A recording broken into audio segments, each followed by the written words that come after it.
Hello बच्चों, let's see the question and the question says hydrolysis of sucrose is given by the following reaction। मतलब हमारे पास एक reaction है, उसके लिए हाइड्रोलिसिस ऑफ सुक्रोज की हमारे पास रिएक्शन दी गई है जहाँ पे सुक्रोज की हम लोग हाइड्रोलिसिस कर रहे हैं तो हमें ग्लूकोज और फ्रक्टोज हमें दे रहा है। इफ द इक्विलिब्रियम कांस्टेंट इसके लिए हमारे पास 2 × 10⁻13 एट 300 केल्विन पे दिया हुआ है तो the value of delta G standard of this reaction at same temperature will be क्या होगी, ये हमें पता लगाना है। इस क्वेश्चन ये हमारा क्वेश्चन जो है डायरेक्टली फॉर्मुला बेस्ड क्वेश्चन है। बस यहाँ पर हमें साइन पे ध्यान देना है, साइन पे हमें कोई गलती नहीं करनी है।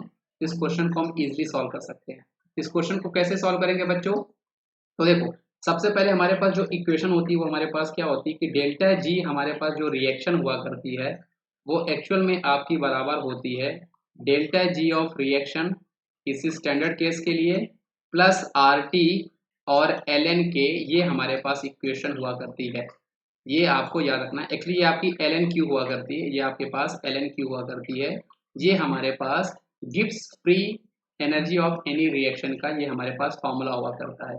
लेकिन होता क्या, अगर हमारा सिस्टम इक्विलिब्रियम होता है तो एट इक्विलिब्रियम में क्या हुआ करता है बेटा, एट इक्विलिब्रियम में ये जो आपका डेल्टा जी ऑफ रिएक्शन होता है ये आपका इक्वल टू 0 हो जाता है और आपका Q जो होता है वो आपका इक्वल टू K हो जाता है। तो यहाँ से हमें फाइनली जो इक्वेशन मिलेगी तो जो आपका डेल्टा जी रिएक्शन होगी, आप समझो बच्चों, ये चीज़ हमारा 0 हो चुका है क्योंकि इक्विलिब्रियम कंडीशन में जो हमारा change of gives free energy reaction का होता है वो आपका 0 होता है।